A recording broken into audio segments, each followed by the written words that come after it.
அரக்கோணம் அருகே சிக்னல் கோளாறு காரணமாக புறநகர் ரயில்கள் காலதாமதமாக இயக்கப்பட்ட நிலையில் தற்போது சீரமைக்கப்பட்டுள்ளது.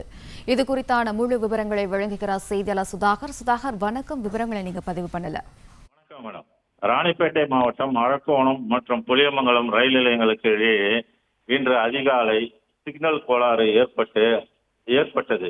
இதனால் அரக்கோணம் வழியாக சென்னை நோக்கி செல்லும் சேரன் விரைவு ரயில், மங்களூர் விரைவு ரயில், காவேரி விரைவு ரயில், காச்சிகுடா விரைவு ரயில் உள்ளிட்ட ரயில்கள் அரக்கோணம் ரயில் நிலையத்தில் நிறுத்தப்பட்டு சிக்னல் கோளாறு சரி செய்யப்பட்டு அதன் பின்பு சுமார் 45 முதல் 1 மணி நேரம் வரை காலதாமதமாக புறப்பட்டு சென்றன.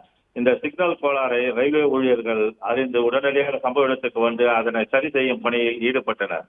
மேலும் அரக்கோணத்திலிருந்து சென்னை நோக்கி செல்லும் மின்சார ரயில்களும் காலதாமதமாக புறப்பட்டு சென்றன. திருத்தணியிலிருந்து அரக்கோணம் வழியாக சென்னை கடற்கரை மற்றும் சென்னை சென்ட்ரல் செல்லும் மின்சார ரயில்களும் காலதாமதமாக சென்றன. இதனால் பயணிகள் பெரும் அவதிக்கு உள்ளாகினர் என்பது குறிப்பிடத்தக்கது. பிளே ஸ்டோர் மற்றும் ஆப் ஸ்டோரில் இருந்து பாலிமர் செயலியை QR கோடு மூலம் பதிவிறக்கம் செய்யுங்கள். செய்திகளை உடனுக்குடன் பெறுங்கள்.